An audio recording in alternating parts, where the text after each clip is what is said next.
Bon, vous avez eu plein de conseils ce soir, des très beaux conseils que je partage. Initialement, je me suis dit, je vais venir, je vais donner quelques conseils aussi. Mais en fait, je vais essayer de changer. Et je vais improviser un petit peu. Et j'ai plutôt envie de partager avec vous quelques anecdotes de ma vie d'entrepreneur, des moments où je me suis retrouvé face au vide, un peu comme là, en bien ou en moins bien. Parce que parfois, on est face au vide et il se passe des choses incroyables. Vous savez qu'à ce moment-là, en fait, votre vie va changer. Et ça m'est arrivé pas mal de fois. Et donc, je vais commencer, peut-être pas par le tout début, mais on est en 1998. J'avais créé ma première boîte qui s'appelait France Cybermédia. On faisait des sites Internet. C'était le début d'Internet. Je suis un dinosaure du web. Et on faisait donc des sites. On gagnait un peu d'argent. Un jour, il y a quelqu'un qui vient nous voir au bureau et qui nous parle d'un de ses sites. Il veut l'héberger chez nous. Le site, il s'appelle Jeannette.fr. Bon, je regarde et en fait, c'était un site, il y avait des jeunes filles nues dessus. Je dis, bon, ok. Je dis, à l'époque, Internet, effectivement, le cul sur Internet, ça existe. Bon, je me disais, de toute façon, les Américains, ils ont tout. Et il veut héberger le site chez nous. Il dit, bon, pourquoi pas, ça fait un client de plus. On gagnait le SMIC à l'époque, on était contents. Et le gars disparaît et il revient un mois plus tard.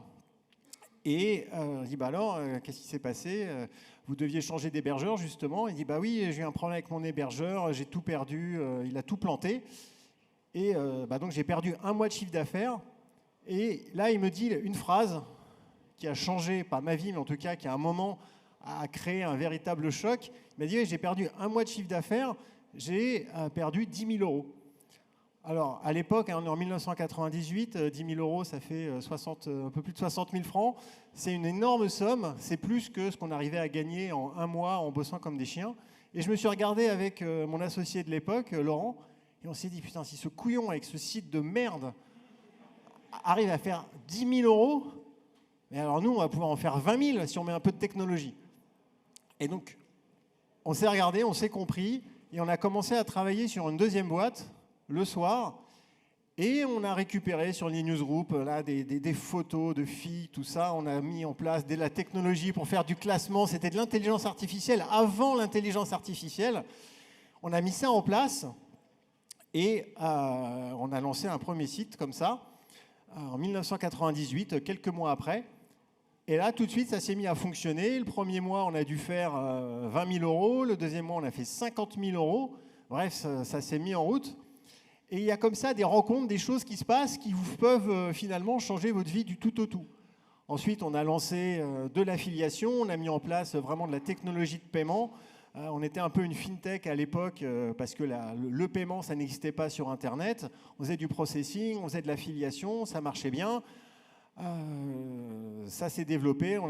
7 ans après, j'ai revendu l'entreprise, enfin on a revendu l'entreprise 22 millions d'euros. C'était ma première exit. Et on n'avait pas levé de fonds parce qu'à l'époque, c'était juste après la bulle Internet que ça avait commencé à se développer.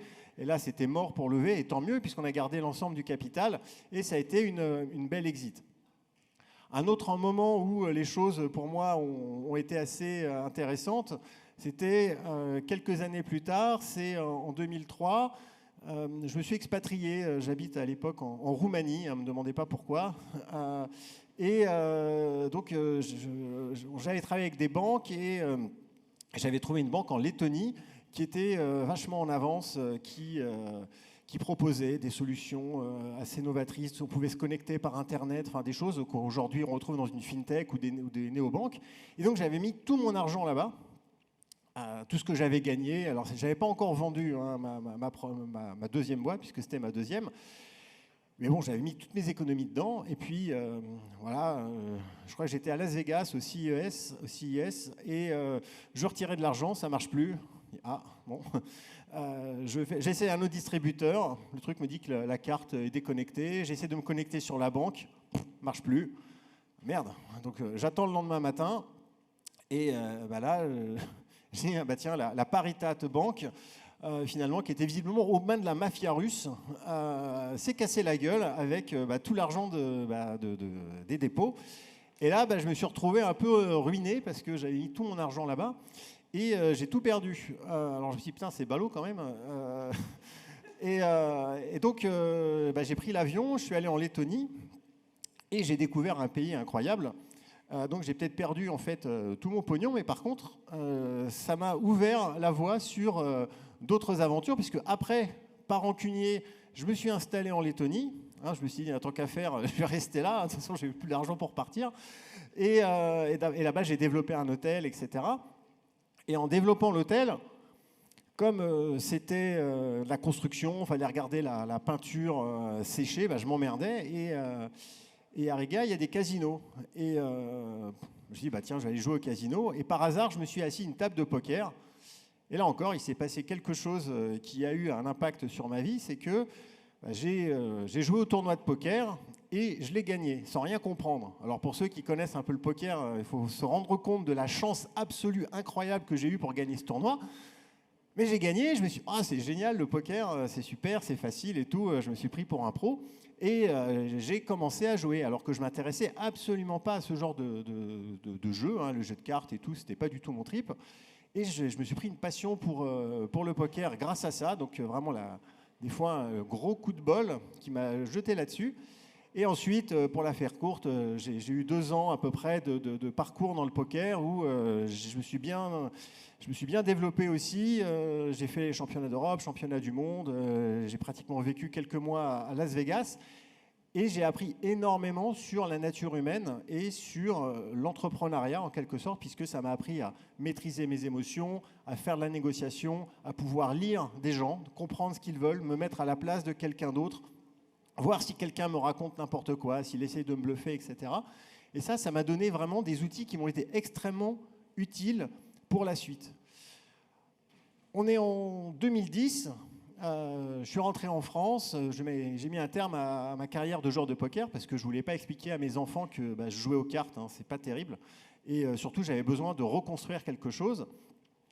Et j'étais tout seul, j'avais plus de réseau, je revenais à Paris après 10 ans d'expatriation. Là, j'avais vendu ma boîte, donc j'avais quand même un petit peu de capital, les 22 millions, j'ai pris 7 millions, c'est pas mal. Et la première chose que j'ai voulu faire, c'est trouver un associé. Et ce que j'ai fait, c'est que je suis allé à une soirée comme ça. Donc ça marche. Je veux dire, vous pouvez aller dans ce genre d'endroit, rencontrer des gens, discuter. Et à l'époque, j'avais fait une app qui s'appelait Prixing, qui est en fait l'ancêtre de Yuka. Yuka, ça marche très bien. Prixing, ça marchait pas du tout. Sûrement parce que je ne devais pas être très bon. Mais en tout cas, on l'avait développé. Donc j'ai trouvé un associé. On a développé Prixing, on a levé des fonds. Et ça faisait, je sais pas, 1,5 million d'euros de revenus par an. Et en 2013, je me suis dit, c'est pas avec ça que je vais faire une licorne. J'avais déjà eu la chance de vendre une boîte pas mal. Je me suis dit, non, mais je ne vais pas traîner avec ce truc-là. Je n'arriverai jamais à l'internationaliser. Je n'arriverai jamais à rien en faire. Et donc, j'ai pris la décision d'arrêter. Des fois, dans l'entrepreneuriat, on dit qu'il ne faut jamais rien lâcher, il faut continuer, la résilience, c'est vrai. Mais des fois, il faut aussi se rendre compte qu'il y a peut-être de meilleures opportunités et prendre des décisions difficiles, de se dire, ok, ça marchote, mais ça ne pourra jamais bien marcher, donc j'arrête. Donc il faut aussi bien comprendre vos objectifs et des fois, l'échec, entre guillemets, c'est simplement la prochaine étape vers le succès. Il faut faire ce type de... On a le droit aussi de prendre ce genre de décision. Et on s'est dit, on va vendre les assets, les avoirs, les actifs, le fonds de commerce. Et en fait, ça valait rien du tout. Et on espérait le vendre 100 000 euros. Et je me rappelle qu'on avait été contacté par une boîte cotée qui s'intéressait à nos actifs, au fonds de commerce. Et on fait le rendez-vous. Et nous, on était prêts. Notre objectif, c'était vraiment de le vendre 100 à 150 000 euros. Et on voit, il commence la discussion. Et donc, là, c'est une leçon de business. Quand vous commencez une discussion, quand vous voulez acheter quelque chose, vous ne commencez pas par dire... Prixing, c'est vraiment génial, on adore. Je ne sais pas si on aura les moyens de vous acheter.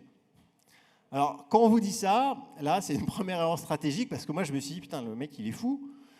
Et en plus, c'était un gars qui avait le pouvoir de décision. Et assez rapidement, il m'a dit, ok, là, votre truc, combien tu veux?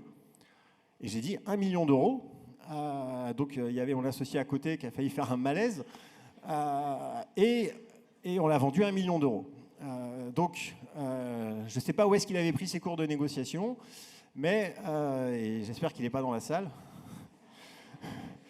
Mais ça a été très utile puisque ce million d'euros, bah, je l'ai récupéré. C'était comme si on avait fait une levée de fonds pour mes 100 projets. Et c'est à ce moment-là que j'ai eu une autre mise en abîme. Je cherchais quoi faire. Je dis, bon, bah, j'ai de l'argent, mais j'ai pas de projet, j'ai pas de projet, j'ai pas de projet. Et puis, à un moment, je suis tombé sur le Bitcoin. Alors, je me suis dit, OK, qu'est-ce que c'est que ce truc? Il faut que je comprenne. Bref, j'ai commencé à regarder. À un moment, ça a fait tilt dans ma tête. Et j'ai compris que c'était une révolution, qu'il fallait vraiment faire quelque chose là-dedans.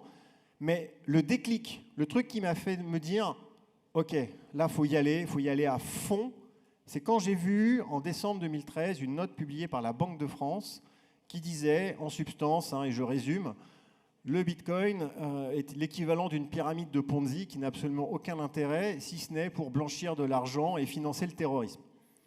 Alors, quand j'ai lu ça, je me suis dit, putain, si la Banque de France écrit ça, c'est que vraiment, là, il faut y aller. Tapis, all-in. Ça m'a vraiment, je me suis dit, non, mais c'est pas possible. Et en fait, pourquoi j'ai réagi comme ça? Non pas parce que j'ai un esprit contrariant, enfin, d'aller à l'inverse de ce qu'on me dit, peut-être un petit peu, mais c'est en fait, j'étais persuadé, et en fait, je me suis trompé dans mon analyse, j'étais persuadé qu'ils écrivaient ça parce qu'ils pensaient que le Bitcoin était un véritable danger pour eux, que ça pouvait les remplacer, et que donc ils faisaient tout en leur pouvoir pour essayer de détruire le truc. Et donc je me dis, s'ils veulent le détruire, c'est que c'est super puissant. Alors, malheureusement, j'ai appris après, en discutant avec eux, que c'était uniquement le produit d'une incompétence totale. C'est-à-dire qu'ils n'avaient rien compris, ils ne cherchaient pas à comprendre, ils ont juste écrit ça parce qu'ils ne comprenaient pas, ils ne savaient pas ce que c'était. Donc voilà.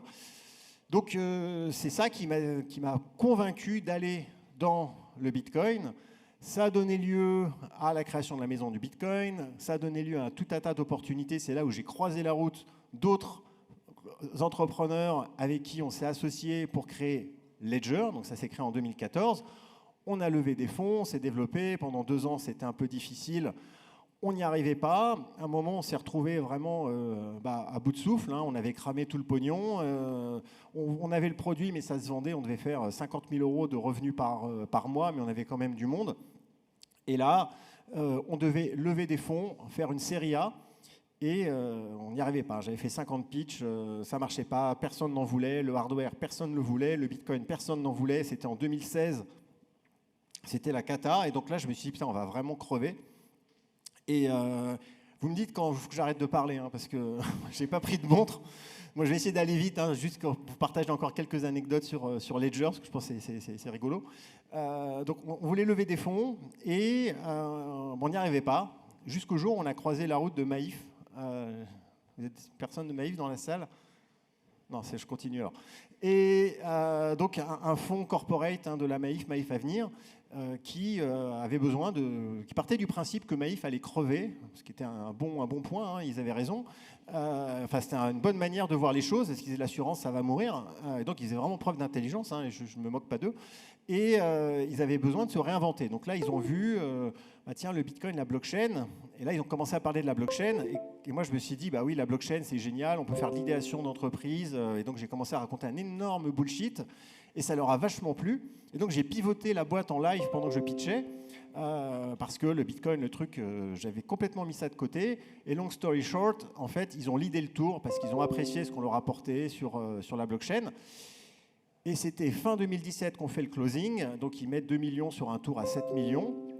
C'est quoi ce bordel là derrière? Quelqu'un veut m'empêcher de parler? C'est un signe, il faut que je parte. J'ai bientôt fini, ne vous inquiétez pas. Où j'en étais? Oui, voilà. Ils lead le tour de Série A, ils mettent 2 millions. Nous sommes donc début 2017, et là, qu'est-ce qui se passe? Le Bitcoin commence à monter, Ethereum arrive, on lance une solution pour Ethereum, ça commence à exploser. On passe de 50 000 euros par mois à 50 000 euros par jour de revenus. Ça, c'est la folie. Cette année-là, on pensait vendre 30 000 devices, 30 000 clés. Ledger, on en vend 1 million. Donc, c'est une explosion verticale. Arrive le premier board. Mec de Maïf en panique totale. C'est quoi le Bitcoin? Le Bitcoin, attendez, vous faites du Bitcoin? Et c'est quoi là? Vous faites du hardware?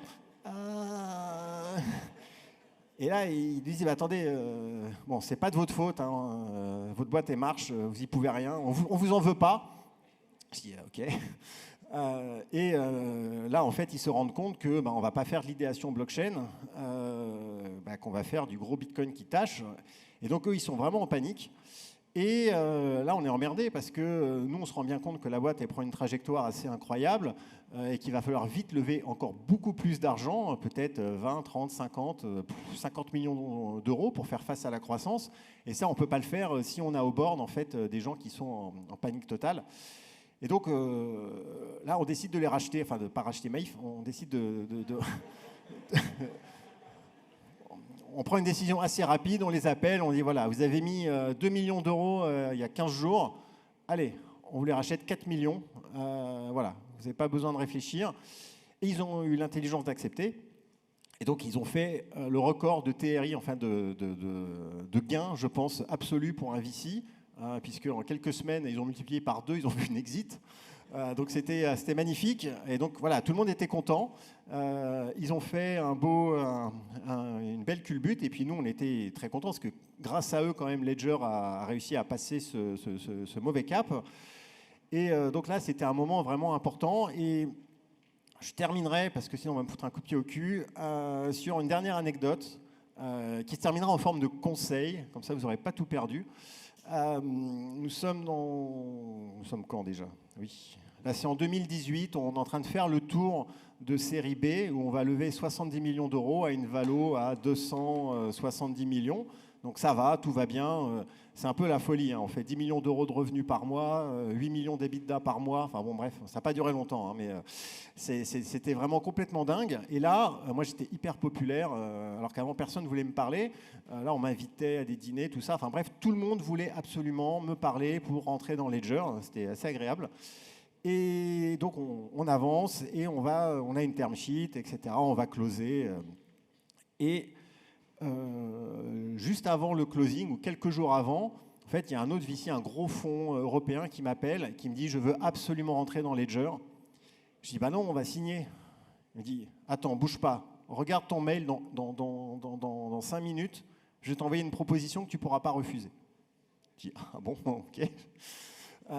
Et effectivement, il envoie une term sheet, que je pourrais appeler ça, ou qualifier plutôt cette term sheet de panic term sheet, puisque en gros, ils ont pris la valo et il a rajouté un nombre absurde qui faisait que j'étais en capacité de lever avec une valorisation extrêmement élevée par rapport à ce que valait véritablement la boîte. Et là, vous allez peut-être vous dire, bah, qu'est-ce qu'on a dû se réfléchir, se faire des nœuds au cerveau. En fait, non, très rapidement, on s'est dit non, on drop. Je l'ai rappelé, j'ai dit, écoute, merci beaucoup, j'apprécie, etc. Mais on ne va pas le faire, on va rester avec nos premiers investisseurs. Pourquoi? Parce que, et c'est là où il y a le conseil, et si vous êtes concerné par ce conseil, c'est que vous êtes plutôt bien, hein. C'est-à-dire qu'il est extrêmement dangereux de lever de l'argent à une valorisation trop élevée. C'est-à-dire que si vous levez à une valo débile, parce que vous êtes au cœur du top, du machin, en ce moment de l'IA, du bordel, et que tout le monde le veut, et que bah, vous dites, bah, attendez, on va faire monter les enchères, et donc je lève à une valo incroyable, ça c'est le meilleur moyen de tuer la boîte, parce que souvent quand vous avez levé des gros montants, on va vous dire, allez-y, il va falloir tout cramer, acheter la croissance, etc. Enfin peut-être plus maintenant, hein, mais en tout cas il y a 2 ans, 3 ans, c'était encore comme ça. Et puis il y a forcément un moment, un truc qui ne va pas, un retournement de marché, et là il faut relever de l'argent, parce que vous avez tout cramé, et là vous ne pouvez plus lever de l'argent, parce que vous avez une valo trop importante. Le seul moyen, c'est de baisser la valo, de revenir peut-être de la diviser par 2. Là, il y a des mécanismes de ratchet qui se mettent en place pour protéger les premiers investisseurs. Et en gros, les fondateurs se font supprimer de la cap table. Vous perdez absolument tout. Donc, vous avez le choix entre crever ou tomber sur votre épée et laisser la boîte continuer sans vous. Donc, vous allez sûrement choisir de crever, hein, parce que vous êtes des chiens. Et vous n'allez pas leur laisser la boîte. Et donc, la morale, c'est qu'il faut faire très attention aux valorisations et c'est important de ne pas forcément prendre toujours celui qui va payer le plus cher, mais celui qui va mieux véritablement valoriser la boîte en matière de synergie, de contact, etc. Mais ne prenez pas toujours la meilleure offre. Hein, si c'est la meilleure offre qu'il n'y en a qu'une et qu'elle est débile, bah, tant mieux pour vous. Mais en tout cas, voilà, c'est un danger et j'espère qu'un jour, vous aurez à appliquer ce conseil parce que ça veut dire que vous aurez bien réussi. Merci beaucoup.